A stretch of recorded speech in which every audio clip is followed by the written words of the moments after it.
Morirás pobre y solo, escribió mi esposa Clara en su último mensaje. Se llevó todo, a mis hijos, nuestra casa y mi trabajo, y se lo entregó todo a mi jefe. Pero ella no sabía el secreto que dejó mi tío. En el apartamento abandonado encontré una maleta. Dentro había $60,000 en efectivo, una llave y una nota. Esto es solo para el viaje. El verdadero tesoro te espera. Termina lo que empezó tu padre. Morirás pobre y solo. El texto de Clara iluminó la pantalla del móvil. Fue el golpe final, la sal en una herida que supuraba desde la mañana. Horas antes, Gregorio Lockwood, mi jefe durante casi 20 años, me había citado a su oficina. No me ofreció asiento. Usó la palabra reestructuración, un término corporativo para una ejecución limpia. Me acusó de negligencia grave, citando un informe técnico sobre la cimentación del nuevo proyecto que yo jamás había visto. Era una farsa. En menos de 10 minutos, mi carrera en Lockwood Constructores se había evaporado. 2 guardias de seguridad me escoltaron fuera del edificio, mis pertenencias en una caja de cartón. El tribunal fue la segunda fase del asalto. Clara, mi esposa, estaba allí, no llorando, sino con una calma aterradora. Su abogado, un hombre costoso que yo sabía no podía pagar, presentó la solicitud de divorcio.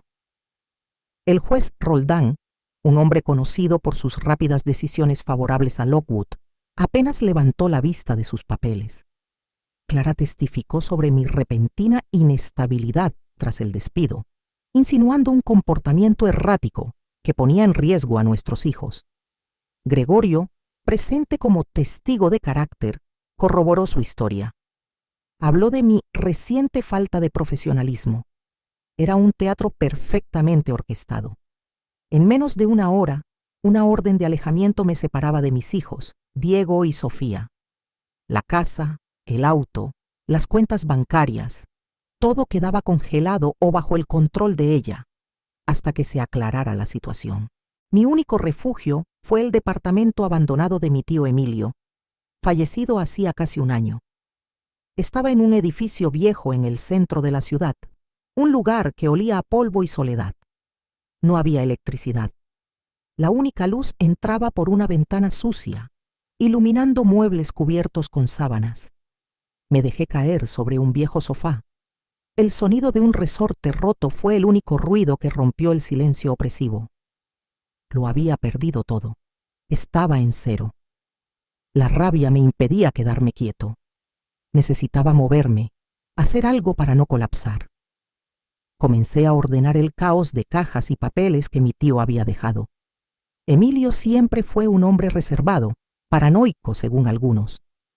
Detrás de una pila de periódicos amarillentos, en el fondo de un armario, mi mano topó con algo metálico, un maletín. No era de cuero, sino de acero, con un candado robusto. Recordé las manías de Emilio.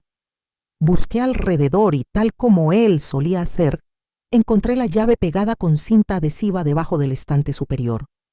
El mecanismo del candado giró con un clic seco y satisfactorio. El interior me dejó sin aliento. Fajos de billetes de $100, perfectamente ordenados. Conté rápido, $60,000. Al lado una llave pequeña, como de una caja de seguridad bancaria, y un sobre amarillo.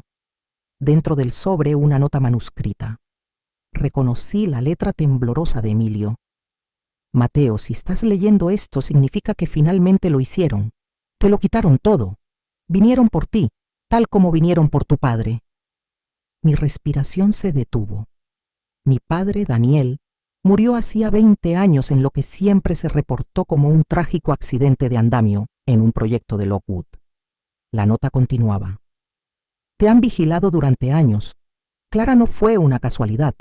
Este dinero es solo para el viaje.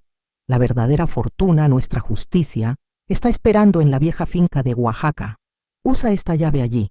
No confíes en nadie, especialmente en nadie cercano a Lockwood. Termina lo que Daniel comenzó. La frialdad del departamento desapareció, reemplazada por una rabia helada. La traición de Clara no era una simple infidelidad por un jefe más rico. Era una pieza de un rompecabezas mucho más antiguo y oscuro. Mi despido, la pérdida de mis hijos, todo estaba conectado. Miré el dinero, la llave y la nota. El mensaje de Clara seguía en mi teléfono. Ella estaba equivocada. No iba a morir solo. Y definitivamente no iba a morir pobre. Esto no era un final. Era el comienzo de una guerra. Mateo no esperó al amanecer. El dinero de Emilio era un arma y él pensaba usarla. Guardó la mitad de los fajos en una mochila desgastada y escondió el resto en el departamento, bajo un piso suelto. Dejó su teléfono móvil en la mesa. Era un localizador y ya no podía confiar en él. Compró un boleto de autobús nocturno a Oaxaca usando el efectivo. No iba a usar tarjetas ni a tomar un vuelo. Era un fantasma. El viaje duró 14 horas. Cada kilómetro que lo alejaba de la Ciudad de México aumentaba su determinación. El dolor de la traición se había solidificado, transformándose en una rabia fría y precisa. Ya no era la víctima. Era el heredero de una lucha que su padre y su tío habían iniciado. Llegó a un pueblo polvoriento en las afueras de Oaxaca al atardecer. La finca estaba al final de un camino de tierra, apenas visible. Estaba descuidada, pero no abandonada. Los muros de adobe estaban agrietados y la maleza había reclamado el jardín frontal, pero la puerta principal era sólida. Antes de que pudiera tocar, la puerta se abrió con un chirrido. Una mujer mayor de cabello cano y una mirada que no admitía mentiras bloqueaba la entrada. Era María, la mujer que había cuidado la finca y a Emilio durante 40 años. La propiedad está cerrada, declaró ella, su voz firme. Busco a María. Vengo de parte de Emilio, respondió Mateo manteniendo la calma. Los ojos de la mujer lo escanearon. El señor Emilio murió. Ahora váyase. Él me dijo que viniera. Me dijo que aquí encontraría justicia. María soltó una risa seca. Justicia. Muchos buscan eso. Pocos saben lo que cuesta. Usted no se parece a su tío. Pero me parezco a mi padre, Daniel. El nombre de su padre la hizo dudar. Mateo sacó la nota de su bolsillo. Él sabía que vendrían por mí. Sabía lo que Lockwood planeaba. María reconoció la caligrafía al instante. Su expresión se suavizó, pero no del todo. Emilio dejó instrucciones estrictas. Si usted era quien decía ser, sabría dónde buscar. Mateo pensó en la llave que guardaba. No me dijo dónde, me dijo cómo. Me dio esto. Mostró la pequeña llave de metal. María asintió satisfecha. Él siempre desconfió de las palabras. Solo confiaba en las acciones. Se hizo a un lado y lo dejó pasar. Venga, lo que busca no está en la casa. Lo guió a través de un patio trasero hasta un cobertizo de herramientas que parecía a punto de colapsar. Dentro, bajo una alfombra pesada y una trampilla de madera oculta, había una escalera que descendía a la oscuridad. El lugar no era un sótano, era una bóveda, un búnker. Las paredes no eran de tierra, sino de concreto reforzado. Estaba equipado con su propio generador, luces de trabajo y ventilación. Y estaba lleno, de piso a techo, con el verdadero legado de Emilio.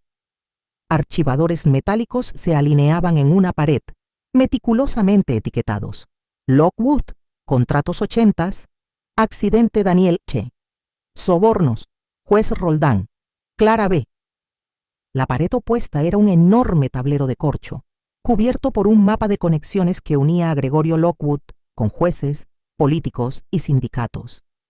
Fotografías de transacciones, copias de cheques, informes periciales. Emilio no había sido un simple excéntrico. Había sido un periodista de investigación implacable, operando en las sombras durante décadas. Mateo se sintió abrumado. Su tío había dedicado su vida a esto. Se acercó al archivador que tenía su nombre y el de su esposa. Dentro encontró una caja de zapatos. No contenía documentos, sino microcasetes de audio. En un escritorio cercano había una vieja grabadora. Tomó la primera cinta, etiquetada. Clara B, GL, reunión preliminar. La fecha, 6 meses antes de que él conociera a Clara en esa supuesta fiesta universitaria. Presionó play. Hubo un siseo, luego voces.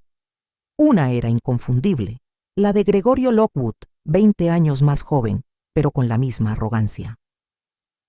Es una inversión a largo plazo, Clara. Necesito saber qué tenía Daniel.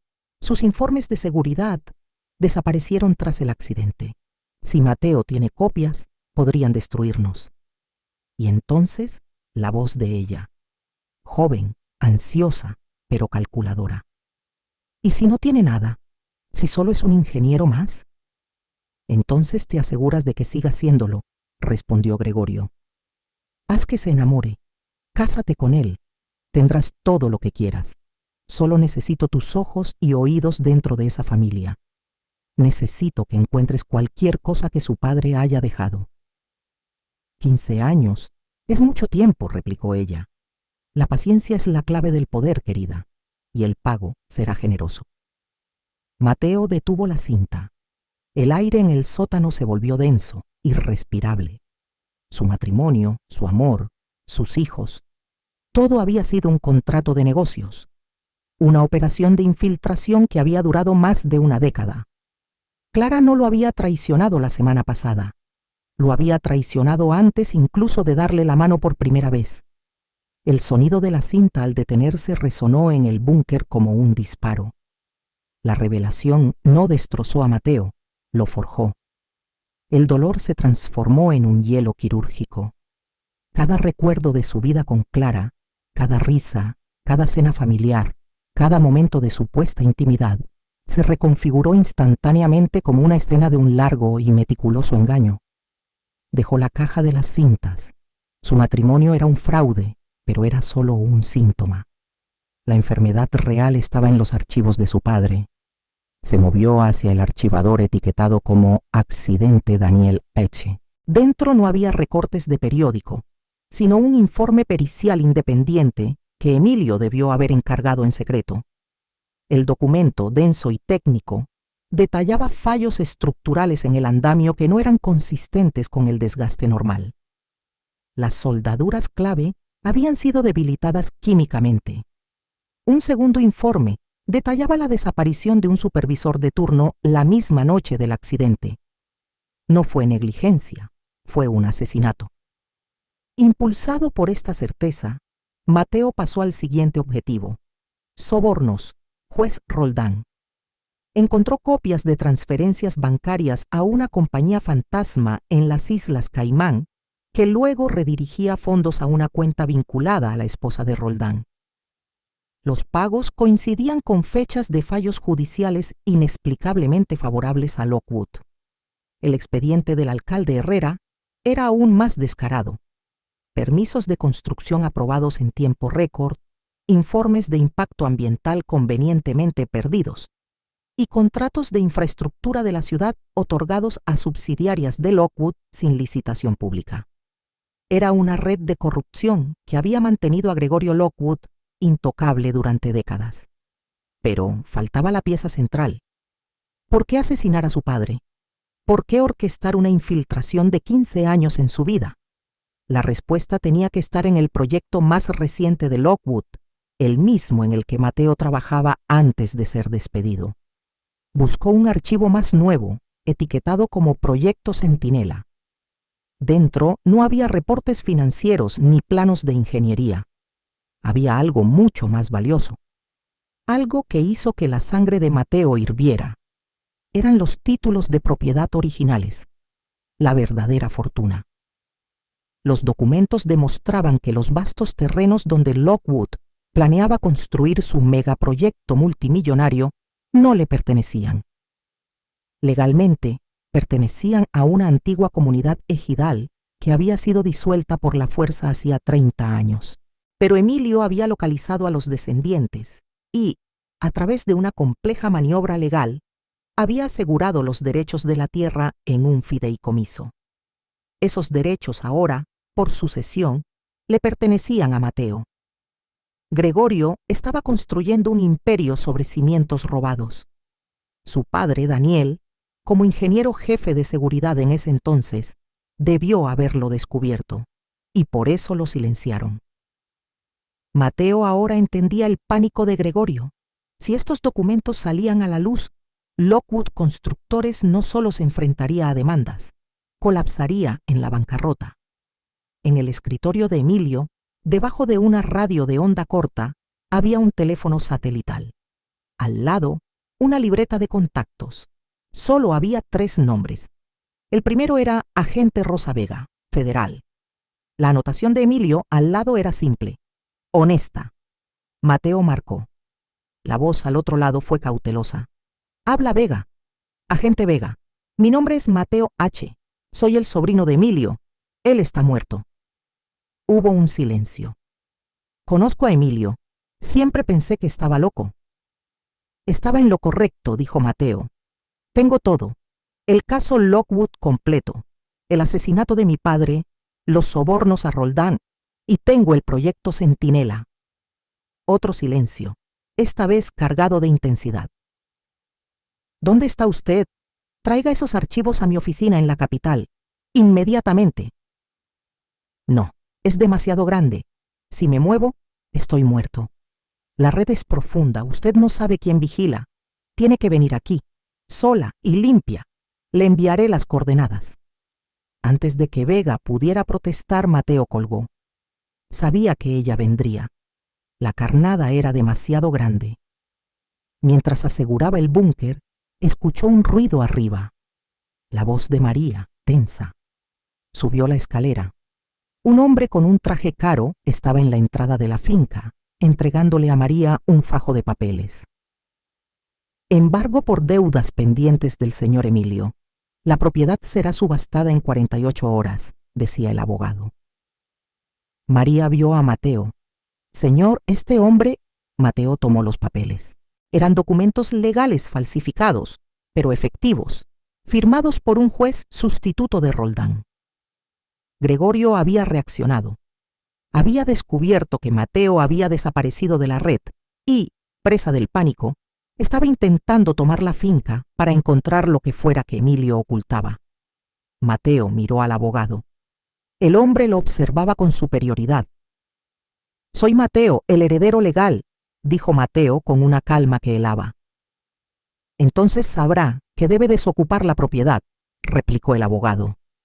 Mateo rompió lentamente los documentos de embargo por la mitad. «Regrese a la ciudad», dijo Mateo. «Dígale a Gregorio Lockwood que la finca no está en venta y que yo tampoco». Parte 4. La trampa. La agente Rosa Vega llegó 12 horas después. Condujo un vehículo civil sin insignias, exactamente como Mateo había instruido. María la observó desde el camino de acceso, confirmando que venía sin compañía antes de darle paso a la finca. Mateo no perdió tiempo en formalidades. La llevó directamente a la escalera oculta. La veterana federal entró al búnker y se detuvo. Lo que vio no era la colección de recortes de un loco. Eran décadas de inteligencia meticulosamente organizada. Expedientes, grabaciones, líneas de tiempo, estados financieros. El trabajo de Emilio era quirúrgico. Vega pasó casi una hora en silencio, examinando los archivos principales. El asesinato de Daniel, las transferencias a Roldán, los contratos de Herrera. Finalmente, levantó la mirada del expediente del proyecto Centinela. «Tenía razón», dijo Vega, su voz contenida. «Esto no es un caso de corrupción, es una estructura de poder criminal que controla la región. Si presentamos esto en el tribunal, los abogados de Lockwood lo ahogarán en apelaciones. Los jueces de Roldán lo desestimarán por tecnicismos. Necesitamos algo más que pruebas del pasado». «Necesitamos una confesión en tiempo real», completó Mateo. «Y la conseguiré». «Lockwood está atrincherado, no hablará», replicó la agente. «Hablará conmigo», aseguró Mateo. «Acaba de perder su intento de tomar esta finca. Sabe que estoy aquí y sabe que tengo algo. Está nervioso. Y la gente nerviosa comete errores. Le ofreceré lo único que su arrogancia no puede rechazar». Mateo se dirigió al teléfono satelital de Emilio. Marcó el número privado de la oficina de Gregorio, un número que había encontrado en los contactos de Clara, La llamada fue respondida al primer tono. «Habla Lockwood». La voz era impaciente. «Gregorio, soy Mateo H». Un silencio cargado de electricidad. Mateo podía oír la respiración controlada al otro lado. «Tus abogados fracasaron esta mañana», continuó Mateo. «La finca es mía, y resulta que los títulos de propiedad originales del proyecto Centinela también lo son». Hubo otra pausa, seguida de una risa seca. «Así que el ingeniero tenía agallas. Siempre supe que eras un hombre de negocios, Mateo. ¿Cuánto quieres por ellos?» $50 millones, transferidos a una cuenta internacional, y quiero que estés presente en la transacción para firmar la cesión de derechos. «Hecho», dijo Gregorio sin dudar. La cantidad era una fracción del valor del proyecto. «El Banco Central, mañana al mediodía, trae los papeles y prepárate para ser un hombre rico». Gregorio colgó. Vega estaba impresionada. «Está ciego de codicia. Cree que puede comprarte, igual que compró a todos los demás. Bien, prepararé al equipo de respuesta táctica. Necesitamos que la transacción comience. Necesitamos la intención grabada y el intento de compra de propiedad robada». Al día siguiente, la sala de conferencias privada del Banco Central era un escenario de tensión pura. Mateo entró solo, llevando un maletín con los títulos originales. Vega y su equipo monitoreaban desde una sala contigua con audio y video de alta definición. Gregorio entró, puntual. Pero no venía solo. El juez Roldán lo flanqueaba. «Estoy aquí para asegurar que la transferencia de títulos sea legalmente vinculante», anunció el juez. Detrás de ellos, el alcalde Herrera. «Y yo para felicitar al señor Lockwood por resolver este pequeño inconveniente y asegurar el futuro de la ciudad», añadió el alcalde. Los tres pilares de la red, reunidos por su propia avaricia. «Los documentos», exigió Gregorio. Mateo los deslizó sobre la mesa de caoba. «El dinero primero, y la confirmación de que usted, juez Roldán, anulará cualquier reclamo futuro sobre estas tierras, y usted, alcalde Herrera, garantizará la continuidad de los permisos». Roldán soltó una carcajada. «Esos reclamos ejidales están tan muertos como tu padre, Mateo. Considérese afortunado. Esto es una formalidad». «La ciudad necesita este proyecto», agregó Herrera. «Estamos listos para proceder en cuanto la cuenta esté verificada». «Inicien la transferencia», ordenó Gregorio a su banquero. En el instante en que el banquero confirmó que la transacción internacional estaba en proceso, las puertas de la sala se abrieron. «Agente Rosa Vega, Oficina Federal», anunció ella. «Gregorio Lockwood, juez Roldán, alcalde Herrera, están arrestados por conspiración para cometer fraude, extorsión y soborno». Los tres hombres quedaron paralizados, sus rostros una mezcla de incredulidad y furia. La trampa se había cerrado. Las noticias explotaron. Las cadenas nacionales interrumpieron su programación. Las imágenes de los tres hombres más poderosos de la región, siendo escoltados con esposas, se repitieron sin cesar. En su lujosa casa, Clara vio cómo su futuro se disolvía. Su protector había caído. Su pánico fue inmediato, pero no fue por remordimiento. Fue puro cálculo de supervivencia. Levantó su teléfono. No llamó a su abogado. Llamó directamente a la oficina de la Fiscalía General. «Mi nombre es Clara H», dijo, su voz temblando con una emoción perfectamente fabricada. «He sido una víctima de Gregorio Lockwood durante 15 años. Me obligó a participar. Tengo información explosiva que lo hundirá para siempre. Lo confesaré todo. A cambio, exijo inmunidad total y la custodia exclusiva de mis hijos». El juicio se convirtió en el evento mediático del año. La sala del tribunal estaba repleta. Clara H. fue llamada al estrado, presentada por la Fiscalía como su testigo estrella. Interpretó el papel de su vida. Con lágrimas calculadas describió a Gregorio Lockwood como un monstruo controlador. Detalló cómo supuestamente él la había seducido y luego coaccionado amenazando el bienestar de sus hijos si no cooperaba. Admitió haber recibido dinero, pero lo presentó como una jaula de oro de la que no podía escapar. Su testimonio fue devastador para Gregorio, pintándolo como un manipulador maestro. Vi los pagos que le hacía al juez Roldán en persona, mintió Clara, mirando al jurado. Me obligó a vigilar a Mateo porque temía que descubriera sus fraudes. Yo solo quería proteger a mis hijos. Su abogado sonrió. El trato de inmunidad total parecía sellado. Creía haber ganado. Entonces la fiscalía llamó a su siguiente testigo, la agente Rosa Vega. Vega subió al estrado, no miró a Clara. Se dirigió directamente al juez. Señoría, la fiscalía ha basado parte de su caso en el testimonio de la señora H. bajo la premisa de que ella fue una víctima coaccionada por el señor Lockwood después de iniciar su relación con Mateo H. El abogado de Clara se tensó. Hemos descubierto nueva evidencia, continuó Vega, que refuta directamente esa afirmación. Una evidencia que prueba que la señora H. no fue una víctima, sino una conspiradora activa desde el principio.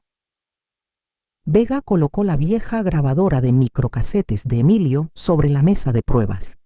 Explicó su procedencia. El silencio en la sala era absoluto. El juez ordenó reproducir la cinta. La voz joven de Gregorio llenó la sala. Necesito tus ojos y oídos dentro de esa familia. Necesito que encuentres cualquier cosa que su padre haya dejado. Y luego, la voz de Clara, clara e inconfundible. ¿Y si no tiene nada? 15 años. Es mucho tiempo. Finalmente, Gregorio. La paciencia es la clave del poder, querida. Y el pago será generoso. La fecha de la grabación fue exhibida. 6 meses antes de que Clara y Mateo se conocieran. Clara se quedó sin aliento. El color desapareció de su rostro. Su actuación se hizo añicos. Ya no era la víctima, era la arquitecta de la mentira. El juez detuvo la audiencia. El tribunal ha sido engañado. La oferta de inmunidad para Clara H. se basa en un testimonio fraudulento. Dicha oferta queda revocada de inmediato. La testigo es acusada de perjurio y conspiración. 2 alguaciles se movieron y se colocaron detrás de Clara. Su intento de salvarse la había hundido por completo. La sentencia final fue histórica. Gregorio Lockwood, enfrentado a las pruebas irrefutables de Emilio, las grabaciones de la trampa y los testimonios, fue condenado a 25 años en una prisión federal. Los cargos incluían fraude, extorsión, soborno y conspiración para obstruir la justicia. Las pruebas del sabotaje que mató a Daniel H. fueron presentadas, añadiendo peso moral a la sentencia. El juez Roldán y el alcalde Herrera recibieron sentencias de 15 años cada uno, despojados de sus títulos y pensiones. La red de corrupción estaba desmantelada. Clara, juzgada por separado, fue declarada culpable. Su mentira en el estrado borró cualquier clemencia. Recibió 3 años de prisión por fraude y conspiración. La audiencia de custodia de Mateo fue una mera formalidad. Un nuevo juez revisó la evidencia de la conspiración de Clara y le otorgó a Mateo la custodia total e inmediata de Diego y Sofía. Salió del tribunal por primera vez en meses, con sus hijos a cada lado. Mateo era ahora el único propietario de los derechos de tierra del proyecto Centinela, un tesoro valorado en cientos de millones. Podría haberse convertido en el nuevo Lockwood. En lugar de eso, honró el verdadero legado de su familia. Vendió una pequeña porción de los derechos mineros, suficiente para asegurar el futuro de sus hijos y financiar su plan. Usó la mayor parte de los derechos de tierra para crear la Fundación Daniel y Emilio H. El primer acto de la fundación fue devolver la propiedad legal de las tierras ejidales a los descendientes de las familias desplazadas, corrigiendo una injusticia de 30 años. El segundo acto fue crear un fondo permanente para financiar el periodismo de investigación independiente y establecer nuevas normas de seguridad en la construcción a nivel nacional. Mateo no solo había recuperado su vida, había limpiado el nombre de su padre y asegurado que el trabajo de su tío continuara. Había transformado el dolor de una traición personal en un acto de justicia pública, demostrando que la verdadera fortuna no era el dinero, sino la verdad.